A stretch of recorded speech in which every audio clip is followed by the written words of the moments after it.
சிவாய் நம்ம வணக்கம். நான் உங்கள் ஜோதிடர் கருப்பசாமி கேஜிஎஃப். ரெட்ரோ ஆன்மீக சேனலை பார்த்துருக்கிற அனைவருக்கும் வணக்கம். 12 ராசிக்காரர்களுக்கும் ஏன் கடன் ஆகுது, எதுக்காக கடன் வாங்குறீங்க, இந்த கடனை கெட்டி முடிக்காமல் பல இன்னல் துன்பத்தை எதுக்காக அடையிறீங்க, இந்த கடனை அடைக்கிறதுக்கு என்ன வழிமுறைகள், என்ன பக்குவங்களை பண்ணால் இந்த வாங்கின கடனை திருப்பி அடைக்கிறதுக்கு உண்டான ஒரு சக்தி கிடைக்கும். இப்படி இந்த கடன் எதுக்காக வருதுன்னு கேட்கறதுக்கு உண்டான அமைப்பை மட்டும் தெரிஞ்சுட்டு இருந்தா நம்ம அந்த கடத்தை வாங்காமல் அதுக்கு உண்டான வழிமுறைகளோட கடனாளி இல்லாமல், விரலுக்கேற்ற வீக்கம் கடனாளி இல்லாமல் யாருமே இருக்க முடியாது.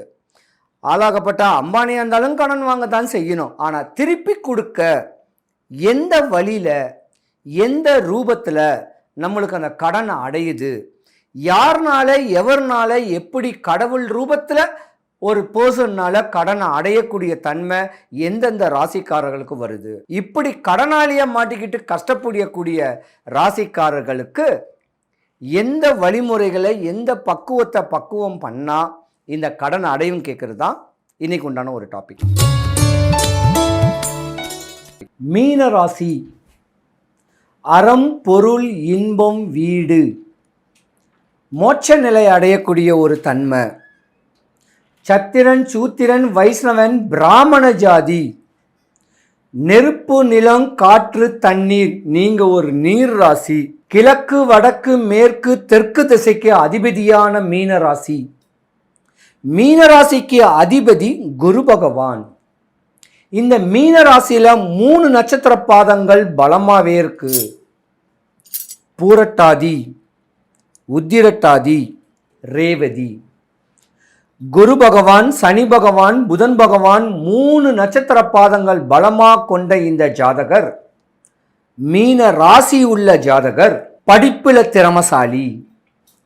ஒன்று டாக்டருக்கு படிக்கணும், இல்லைன்னா நர்ஸுக்கு படிக்கணும், இல்லை டாக்டர் அந்த ஹாஸ்பிட்டலில் போய் வேலை பார்க்கக்கூடிய ஒரு வேலை வாய்ப்பு படிப்பு படிக்கணும், இல்லைன்னா அரசு சம்பந்தப்பட்ட வக்கீல் தொழில் செய்யணும். வாதம் விவாதம் வம்பு தும்பு வழக்கு சண்டைய வந்துபாருன்னு சொல்லக்கூடிய தன்மையுடைய படிப்பு படிக்கணும், இல்லைன்னா கலைத்துறையில் நீங்கள் பிரகாசிக்கணும், கலைத்துறை சம்பந்தப்பட்டதில் நீங்கள் பிரகாசிக்கணும். இப்படி 3 பேருமே இந்த ஜாதகத்தில் உயர்ந்த ஜாதகர், மீன ராசி உள்ள ஜாதகர். சொல்ல போனா கஷ்டப்பட்டு படித்த படிப்பும் ஒரு பக்கம், இஷ்டப்பட்டு படித்த ஒரு படிப்பும் ஒரு பக்கம். உங்க தாயி தகப்பன், மீன ராசியில உள்ள தாயி தகப்பன் உங்களுக்காக சொத்தையே கூட விற்பாங்க. உங்க படிப்புக்கு, உங்களுடைய வளர்ச்சிக்கு. தாய்க்கும் தகப்பனுக்கும் முறையான மரியாதை கொடுத்து வளர்ந்தக்கூடியவங்க தான் இந்த மீன ராசி. ஒருவேளை நீ டாக்டராகவே படிங்க, கடனை உடனே வாங்கியாவது உங்களை படிக்க வைக்கிறதுக்கு உண்டான சக்தியை உங்க அம்மா அப்பா செய்வாங்க. இப்படி தாய் தகப்பன் சொல்லக்கூடிய முன்னோருடைய அனுகிரகம், மூத்தோருடைய அனுகிரகம் உங்களுக்கு தான் ப்ரெஃபரன்ஸ் அதிகமாகவே இருக்கும். படித்து பெரிய ஆள் ஆயிடுவீங்க. ஆனால் கால தாமதமாக தான் உங்களுக்கு திருமணம் நடக்கும். மீன ராசியில் ஆணாக இருந்தாலும் பெண்ணாக இருந்தாலும் உடல் பருமன் இருக்கிறதுக்கு வாய்ப்பு இருக்கு. ஏன்னா கள்ளங்கவடம் இல்லாதவங்க நீங்க. அடுத்தவன் சொத்து அடுத்தவன் பொருளை அபகரிக்கணும் வாழ்க்கை இல்லாதவங்க தான் மீன ராசிக்காரங்க. இது ஒரு கட்டம். கல்யாணம் ஒன்று ஆயிட்ட உடனே உங்கள் குழந்தைங்க மேலே தான் பாசங்கள் அதிகமாக வைக்கக்கூடிய தன்மை உண்டு. ஆனால் மீன ராசியை பொறுத்த வரைக்கும் ஒரு கட்ட காலத்தில் இந்த கடன் அடையிறதுக்கு என்னடா பண்ணணுங்கக்கூடிய பிரச்சனைகள்ல ஆடி ஓடி அலைஞ்சு திரியக்கூடிய தன்மையும் செய்வீங்க. குறுக்கு வழியில் சம்பாதிக்கிறதுக்கு லாட்டரி சீட்டும் வாங்குவீங்க. இல்லை ஏதாவது ஒரு புதையல் கிடைக்கணும் அப்படிங்கக்கூடிய அளவுக்கு பல மந்திரவாதிகள் நாடி புதையல் கிடைக்கிறதுக்கு உண்டான சர்ச்சும் நீங்கள் பண்ணுவீங்க. இல்லை ஏதாவது ஒரு ரோலில் நம்ம முகம் ஃபேஸ் வேலி ஆகி நிறையா சம்பாதிக்கலான்னு ஆசைகளும் உங்களுக்கு இருக்கலாம். மீன ராசியை பொறுத்த வரைக்கும் இந்த சினிமா ஸ்கில்ஸ் கொஞ்சம் நிறையா இருக்கும். சினிமா சம்மந்தப்பட்டவங்களுடைய கான்டாக்ட்ஸ் நிறையாவே இருக்கும். ஏதாவது ஒரு வாய்ப்பு கிடைக்காதான்னு சொல்லக்கூடிய தன்மைகளும் இருக்கும். இருந்திருந்தாலும் ஜென்மத்தில் சனி பகவான் உங்களுக்கு வராரு. கடந்த 2.5 வருஷத்துக்கு முன்ன வரைக்கும் 2025க்கு முன்ன வரைக்கும் நீங்கள் விரயம்தான் பண்ணணும். இது விதி. கடன் வாங்கலாம், திருப்பி கொடுக்க முடியாத அளவுக்கு தத்தளிக்கக்கூடிய தன்மை நடக்கிறதுக்கும் வாய்ப்பு நிறையா இருக்குது. இத்தனை நாளாக தாய் தகப்பா உங்கள் கடனாளியை அடைச்சிக்கிட்டு தான், இனிமேல் தாய் தகப்பட்டையும் எதுவும் இல்லைன்னா நீங்கள் ஓடி ஆடி நீங்கள் கடன் வாங்கக்கூடிய ஒரு நேரங்காலங்கள் உங்களுக்கு வரப்போகுது. பேராசைப்படாதீங்க. 8 மணி நேரம் வேலையா 8 மணி நேரம் டியூட்டி செய்யுங்க. கடன் வாங்கி கடன் அடைக்காதீங்க.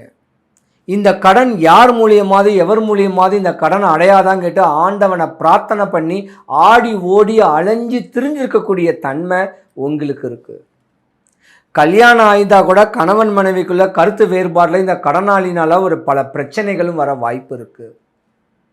கடனால கல்யாணமே நடக்காத ஒரு சூழ்நிலையும் நடந்துக்கிட்டு இருக்கும்.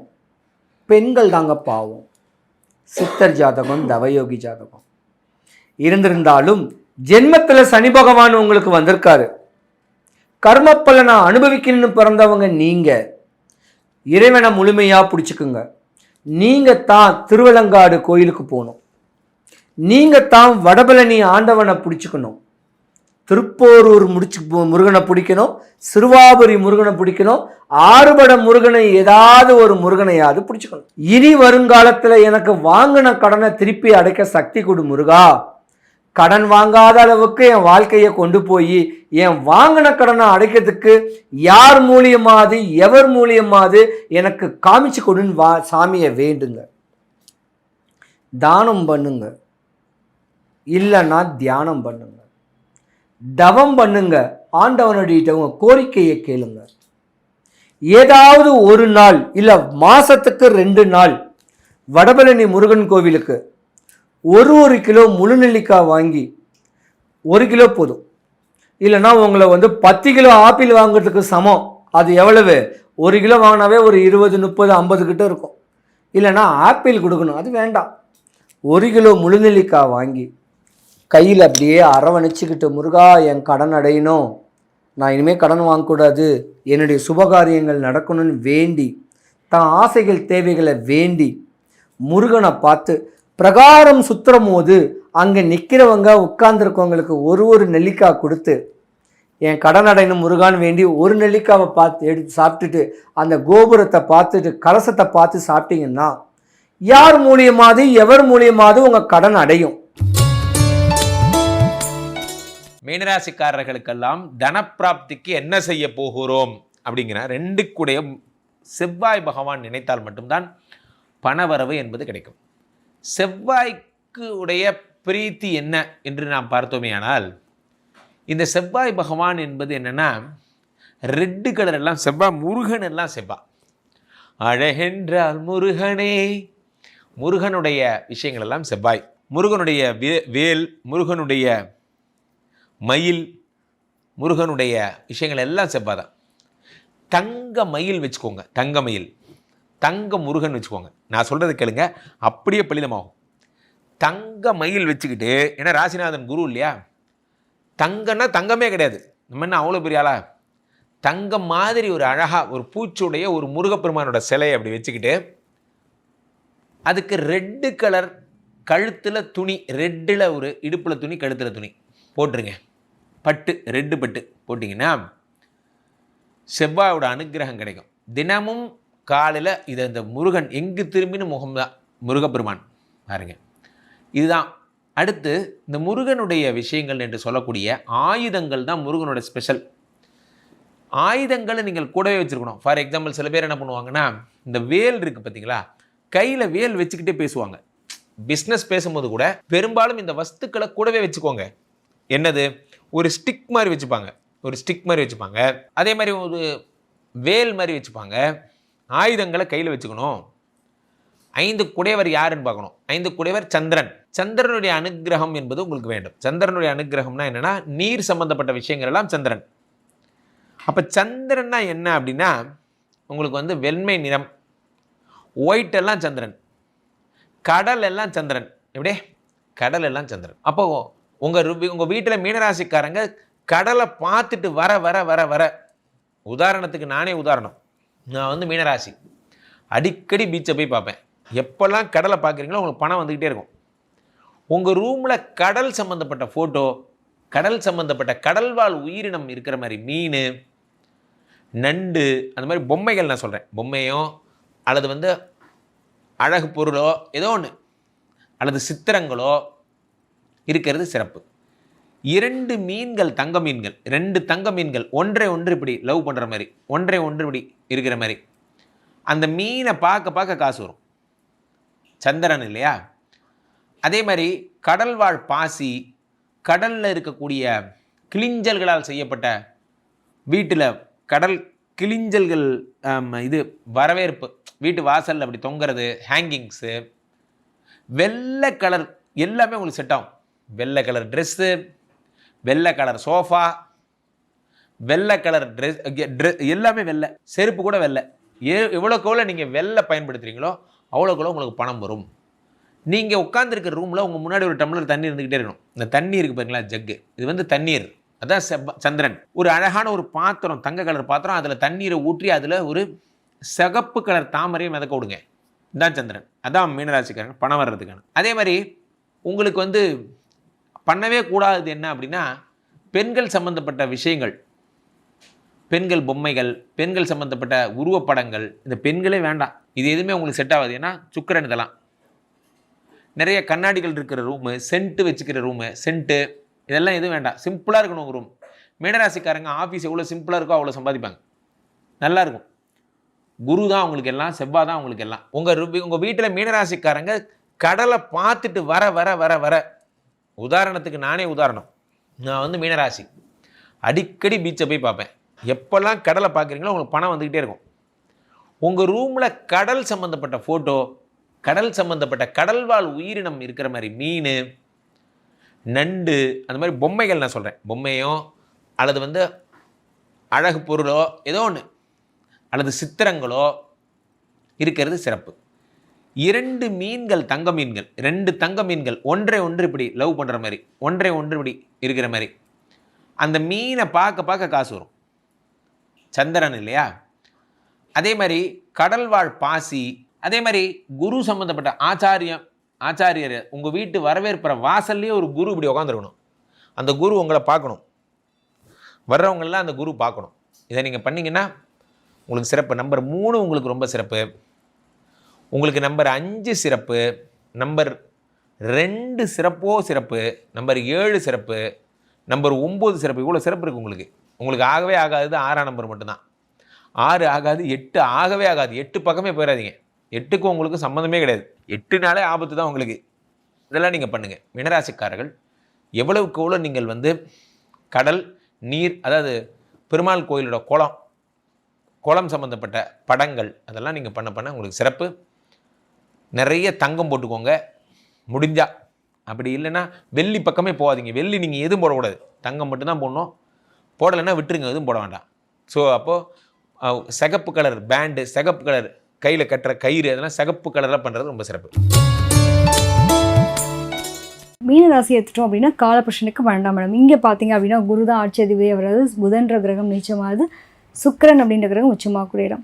ஸோ நீங்கள் எப்படி இருப்பீங்க, உங்களோட லைஃப்பில் நீங்கள் எங்கே லாக் ஆவீங்க அப்படின்றத பற்றி தான் தெரிஞ்சுக்க போகிறோம். அதாவது எல்லாருக்கும் ஒவ்வொரு விஷயத்தில் ஒரு நல்லது கெட்டது ரெண்டுமே இருக்கும்.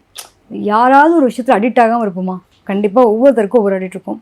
இப்போது அது மாதிரி உங்களுக்கு ஒரு விஷயம் எடுத்துட்டோம் அப்படின்னா, உங்களுக்கு கௌரவம் சார்ந்த விஷயத்தில் நீங்கள் ரொம்ப ஒரு நிலை பார்க்கக்கூடிய ஆள். அதாவது நான் இந்த பக்கம் போகிறேன் அப்படின்னா என்ன எல்லோரும் மதிக்கணும், என்ன அந்த இடத்துல ஏரியாவில் இருக்கவங்களுக்கு எல்லோரும் அடையாளப்படுத்தணும்னு நினைக்கக்கூடிய நிலைகள் இருக்கும். ஸோ உங்களுடைய சுய கௌரவம் சார்ந்த விஷயம் ஒன்று. இன்னொன்று பார்த்தீங்க அப்படின்னா, நிறைய பேர் இந்த மீனராசிக்காரங்களுக்கு இவங்களுக்கும் அவங்க அப்பாவுக்கும் ஏதோ தொடர்பு வந்துகிட்டே இருக்கும். என்னோடய குடும்பத்தில் எங்கள் அப்பா அரசு அதிகாரியாக இருந்தார், நான் இந்த மாதிரிலாம் நான் வளர்ந்தேன், எனக்கு எல்லாமே சின்ன வயசுலேயே நான் இப்படிலாம், அதாவது நீங்களாம் யூஸ் பண்ணவே இல்லை மொபைல் ஃபோனு, அந்த காலத்தில் நான் எங்கள் வீட்டில் ஒரு டெலிஃபோன் யூஸ் பண்ணிகிட்டு இருந்தோம் அப்படின்ற மாதிரி ரொம்ப யூனிக்கான விஷயங்கள்லாம் பிஃபோராக கிடைக்கப்பட்டிருக்கும். எக்ஸ்ட்ரீமாக ரெண்டுமே எக்ஸ்ட்ரீம்னு வச்சுக்கோங்க. இவ்வளோ நாளாச்சுங்க எனக்கு எங்கள் அப்பா பாசமே கிடைக்கல, அந்த மனுஷன் நினச்சாலே எனக்கு கோவதுங்க, என்னோடய வாழ்க்கையில் எனக்கு அந்த விஷயம் அம்பிட்டு நானே தேடிக்கிட்டேன். 2 எக்ஸ்ட்ரீமும் இருக்கும். அது சுக்கிரன் அப்படின்ற கிரகம் உச்சமாகுது இல்லையா? ஸோ இவங்களுக்கு என்னென்னா இந்த ஒரு அவப்பெயர் அப்படின்ற விஷயம் தான் சந்திக்க வைக்கும். நிறைய பேர் பாருங்கள், மீனராசிக்காரங்க சொந்தத்தில் கல்யாணம் அல்லது விருப்ப திருமணம் நிறைய பண்ணவங்களோட லைஃப் நல்லாயிருக்கு நான் பார்த்த வரைக்குமே. சில பேருக்கு பார்த்தீங்க அப்படின்னா அந்த குடும்ப வாழ்க்கை நிம்மதி இல்லாமல் டிவோர்ஸ்க்கு போனதெல்லாம் பார்த்தீங்க அப்படின்னா கண்டிப்பாக அந்த மீனராசிக்காரங்களாக இருப்பாங்க. ஸோ எதிர்பார்ப்புகள்னு ஒரு விஷயம் இருக்குல்ல, என்ன மாதிரி வாழணும்டா அப்படின்ற மாதிரி வாழ்ந்து காட்டுறவங்களும் இவங்க தான். எனக்கு வாழ்க்கையெல்லாம் வாழ்ந்துட்டேன் போதுன்ற அளவுக்கு ஆயிடுச்சு, ஸோ எக்ஸ்ட்ரீமான ஞானத்தை தேடுறேன் அப்படின்றக்கூடிய நபர்களும் இவங்க தான். வீடு பற்றின ஆசை கனவு இருக்குங்க, கண்டிப்பாக வாங்கிடுவீங்க. என்னோட கனவு வீடுங்க, எனக்குன்னு ஒரு சொந்த வீட்டில் வாழணும், அதுக்காக லோன் போட்டுலாம் கடன் வாங்கிட்டாங்க. ஒரு சின்ன அப்பார்ட்மெண்ட் வாங்கியிருக்கேங்க, என் பேரில் இருக்குங்க, எங்கள் அம்மா பேரில் எங்கள் அம்மா வாங்கி கொடுத்தாங்க. என் ஒய்ஃப்க்கு வந்ததுக்கப்புறம் தாங்க என் வாழ்க்கையில் மாற்றம். என் ஒய்ஃப் கூட வந்துட்டு எனக்கும் அவளுக்கும் பெரிய மிஸ் அண்டர்ஸ்டாண்டிங்லாம் வந்துச்சுங்க குறிப்பிட்ட கால இடைவெளி. ஆனால் அதுக்கப்புறம் நல்லா வாழ்கிறோம். ஒரு பிரிவு, கணவன் மனைவியாக இருக்கும் பட்சத்தில் ஒரு பிரிவை சந்தித்து அதுக்கப்புறம் ஒரு வாழ்க்கைக்குள்ளே போகிறது. அதுவும் முதல் குழந்தை பிறந்ததுக்கப்புறம் பார்த்திங்க அப்படின்னா ஒரு பெரிய இஷ்யூ வந்து நாங்கள் ஃபேமிலியிலேருந்து கொஞ்சம் பேர் விலகி வர மாதிரி ஆச்சு. ஸோ அந்த அட்டாச்மெண்ட் அப்படின்ற ஒரு விஷயம் இருக்குது இல்லையா, இது வந்து ஒரு பிரிவினை கொடுத்து ஒரு அதாவது பிரிவினை கொடுத்து ஒரு சுபத்தை உருவாக்குறது. அந்த நிலை அனுபவிக்கிறதான்னு பார்த்திங்கன்னா கண்டிப்பாக மீனராசிக்காரங்களை இருப்பாங்க. இந்த விரயஸ்தானம் சொல்லக்கூடிய இடம் தான். 12ஆம் இடம் அப்படின்னாலே விரயஸ்தானம். தூக்கம் இருக்காது, நிம்மதியான தூக்கம் இருக்காது, நிறைய மன உளைச்சல்கள் இருக்கும். ஸோ ஒரு சமுதாயத்தில் கௌரவமான இடத்துல இருக்கணும் அப்படின்னுவாங்க. பட் நிறைய பேர் வந்து பகைமையாக்கக்கூடிய நிலைகளும் உண்டாகும். எப்பயுமே பார்த்துருக்கீங்களா, ஒரு பொருள் மேலே பற்று வைக்கிறது வேறு, பாசம் வைக்கிறது வேறு. ஸோ இவங்க பற்று வச்சாங்க அப்படின்னா அந்த பொருள் கூட அந்த ரொம்ப ரொம்ப மன உளைச்சலுக்கு ஆளாயிருவாங்க. ஸோ பாசம்ன்றது வந்து வச்சுட்டாங்கன்னா அப்படின்னா வெளியில் வந்துடுவாங்க. ரொம்ப பற்று வச்சுட்டாங்கன்னா இவங்களால வெளில வர முடியாது. எக்ஸ்ட்ரீமான போயிட்டு இதுக்கு ஒரு கதை கூட நம்ம கேள்விப்பட்டிருவோம். ஒரு துறவி என்ன பண்ணுவாருன்னா, ஒரு துறவர வாழ்க்கைக்கு போகணும் முடிவு பண்ணிட்டாராம். ஆனால் அங்கே வந்து பார்த்திங்கன்னா ஒரு மான் வந்து டெய்லி ஒரு இடத்துல தண்ணி குடிக்குது. ஸோ அந்த மானை பார்த்து ரசிக்க ஆரம்பித்து தன்னறியாமல் அந்த மான் மேலே ஒரு ஆசை வச்சுட்டாரு. ஸோ அந்த பற்று வச்சோன்னே இவருக்கான ஒரு நிலை என்ன ஆகிடுச்சு அப்படின்னா, அவரோட துறவிக்காக போக வேண்டிய நிலையை அவர் மறந்துட்டார். அது மாதிரி தான் நீங்கள் எதன் மீது பற்று வைக்கிறீங்களோ அந்த நிலைகள், உங்களுடைய நிலைகள் வந்து என்ன ஆகும் அப்படின்னா டிஸ்ட்ராக்ட் ஆகும். ஸோ நீங்கள் எதுலேயுமே தீர்க்கமாக தெளிவான ஒரு முடிவில் இருக்கணும். குடும்ப வாழ்க்கைன்னு வரும்போது ரொம்ப ரொம்ப கவனமாக இருக்கணும். பெண் சம்மந்தப்பட்ட விஷயம், பொருளாதாரம் சம்மந்தப்பட்ட விஷயம், பணம் கொடுக்கல் வாங்கல் சம்மந்தப்பட்ட விஷயம், இது உங்களுக்கு ஒரு கௌரவ குறைச்சலை ஏற்படுத்தலாம். ஸோ அந்த விஷயத்தில் கவனமாக இருங்க. இறக்க குணம் நல்லதாங்க. அந்த இறக்க குணத்தினால போயிட்டு உங்களை பெருசாக எங்கேயா லாக் பண்ணிட்டீங்கன்னா மாட்டிப்பீங்க. ரொம்ப தனிமையில் இருந்திருந்து என்னென்னா, அந்த அன்பு ஆசைக்காக அடிபணிஞ்சு அதை பற்றி நிறைய சிந்திச்சு தேவையில்லாத உறவுகளில் போய் மாட்டிக்கிறதும் நீங்கள் தான். ஸோ தவறான உறவு முறைகளையும் தவறான பாதைகளும் எங்கே போவோம், எதுக்காக போய் தள்ளப்படுவாங்க அப்படின்னு பார்த்தீங்கன்னா, அவங்களுக்கு கிடைக்க வேண்டிய ஒரு அன்பு, ஒரு தீர்க்கமான ஒரு சந்தோஷமான ஒரு மனநிலையை தரலைன்னா கண்டிப்பாக அவங்களுக்கு அந்த மாதிரி நிலைகள் ஏற்படுது. ஸோ இவங்களை பொறுத்த வரைக்கும் என்ன பண்ணால் நல்லாயிருக்கும் உங்களோட லைஃப். எல்லோரும் நல்லாயிருக்கும்னு நினைக்கிறீங்க, ஆனால் உங்களோட வாழ்க்கையில் உங்கள் பிள்ளைகளுக்காக நீங்கள் வாழ்கிறீங்க, ரைட்டு. பட் எப்பயுமே பார்த்தீங்க அப்படின்னா இதில் எனக்கு என்ன ஆதாயம்னு சில பேர் எதிர்பார்த்து வாழ்வாங்க. நீங்கள் அப்படி கிடையாது. ஸோ என்னை சுற்றி இருக்கவங்களை ஹாப்பியாக வச்சுக்கிறேன்ற பேரை வாழ்கிறதுனால உங்களுக்கு என்ன வேணுன்றதை கூட நீங்கள் மறந்துடுவீங்க. ஸோ உங்களுக்கான நிலைகள் என்ன வேணும் என்ன வேணான்றதை நீங்கள் தான் டிசைட் பண்ணணும். ஸோ உங்களோட தனிமையை வந்துட்டு இனிமையாக மாற்றக்கூடிய தன்மை உங்கள் கையில் தான் இருக்குது. அதை மாற்றி பாருங்கள், உங்களோட வாழ்க்கையில் நல்ல மாற்றம் முன்னேற்றம் அப்படின்றது கிடைக்க பெறுவீங்க. நிறைய பெரிய ஆட்கள், அதாவது ஞானம்னு சொல்லுவாங்க இல்லையா, ஸோ பெரியவர்களுடைய ஆசீர்வாதம் ரொம்ப கிடைக்க பெற்றவங்க யாருன்னா நீங்களாக தான் இருக்கீங்க. ஸோ உங்களுக்கு அந்த ஆசீர்வாதத்தை நீங்கள் எப்படியெல்லாம் வந்து பயணிக்க வச்சு கொண்டு போகிறீங்க அப்படிங்கிறத பொறுத்து உங்களோட நிலைகள் மாறும். ஸோ குரு அப்படிங்கிறத இங்கே வந்து பார்த்திங்க அப்படின்னா ஆட்சி அதிபதியாக இருக்காருன்னு சொன்னேன் இல்லையா. ஸோ குரு தட்சிணாமூர்த்தி வழிபாடு உங்களுக்கு ஒரு சிறந்த குருவாக அமைவார். இது இல்லாமல் பார்த்திங்க அப்படின்னா எல்லாருக்கும் யாரையாவது ஒருத்தவங்கள ஃபாலோ பண்ணுவாங்க. நீங்களாம் கண்டிப்பாக உங்களுடைய குடும்பத்தில் யாராவது ஒரு சித்தர்கள் வழிபாடு அப்படின்றத நீங்கள் எடுத்தே தீர்வீங்க, அதில் கன்ஃபார்ம், அதில் எதுவும் மாற்றம் கிடையாது. இஷ்ட தெய்வம் குலதெய்வம்னு சொல்லுவாங்க. உங்களுக்குலாம் இஷ்ட தெய்வம்னு பர்டிகுலராக ஒரு சித்தர்கள் ஞானிகள் சம்மந்தப்பட்டவங்க கூட உங்களுக்கும் ஒரு கனெக்டட் இருக்கும். ஸோ அவங்கள ஃபாலோ பண்ணுங்கள். உங்களோட வாழ்க்கை முறையில் நல்ல ஒரு மாற்றம் வர்றதுக்கு வாய்ப்புகள் இருக்குது. நீர்நிலை இடத்துக்கு அடிக்கடி போயிட்டு வாங்க. அதாவது கடல் சார்ந்த ஒரு இடங்களுக்கும் அதே மாதிரி மலை மேல் இருக்கக்கூடிய முருகனையும் வழிபட்டுட்டு வந்தீங்க அப்படின்னா உங்களோட வாழ்க்கையில் இருக்கக்கூடிய நிலைகள் எல்லாமே, பிரச்சனைகள் எல்லாமே தீர்வாகக்கூடிய நிலைகளை நீங்கள் கண்கூட பார்க்க முடியுங்க. மீன ராசி நேயர்களுடைய பொதுவான குணாதிசயம், உங்களுடைய பொதுவான செயல்பாடுகள் என்னென்னங்கிறத பார்க்க போகிறோம். ஸோ அதே போல் வந்து பார்த்திங்கன்னா மீன ராசிக்கு மிக பிடித்தமான கிரகம் அப்படின்னு சொல்லி பார்த்தீங்கன்னா யார்? குரு பகவானே. மீன ராசிக்கு 5ஆம் இடத்ததிபதியான சந்திர பகவானே மிக பிடித்தமான கிரகம். மீன ராசிக்கு கடனை கொடுக்கக்கூடிய கிரகம் யார் அப்படின்னு சொல்லி பார்த்தீங்கன்னா உங்களுடைய ராசிக்கு 6ஆம் வீடான சிம்ம ராசி. இந்த ராசியின் அதிபதியான சூரியன் உங்களுடைய வாழ்க்கையில் பல கடன் பிரச்சனைகளை, பல ஒரு இன்னல்களை கொடுப்பதற்கான வாய்ப்புகள் உண்டு அப்படிங்கிறதையும் பார்க்குறோம்.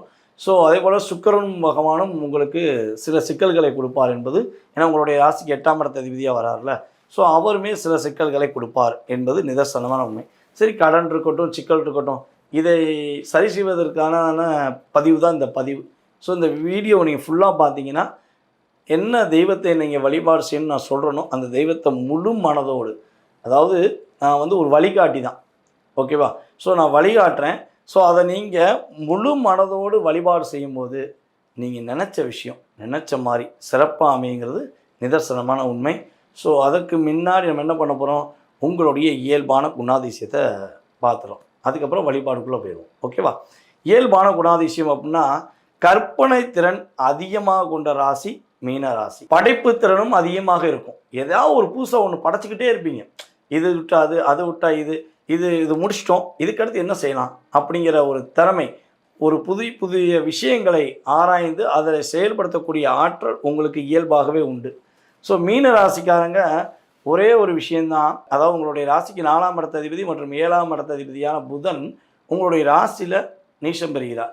அப்போ மீன ராசிக்காரங்க டாக்குமெண்ட் அப்படின்னு சொல்லி ஒரு கையெழுத்து போடுறீங்க அப்படின்னா ரொம்ப ரொம்ப ப்ராப்பராக கவனமாக கையெழுத்து போடணும். அவசரப்பட்டு கையெழுத்து மட்டும் போட்டக்கூடாது. கையெழுத்து போட்டிங்கன்னா மீண்டு வருவது ரொம்ப ரொம்ப ஒரு போராட்டமான விஷயமாக இருக்கக்கூடிய செயல்பாடாக உறுதியாக மாறும் என்பது உண்மை. மீன ராசிக்காரங்க தலைமை பொறுப்பு எடுத்து நடத்தக்கூடிய செயல்பாடு இயல்பாகவே உண்டு.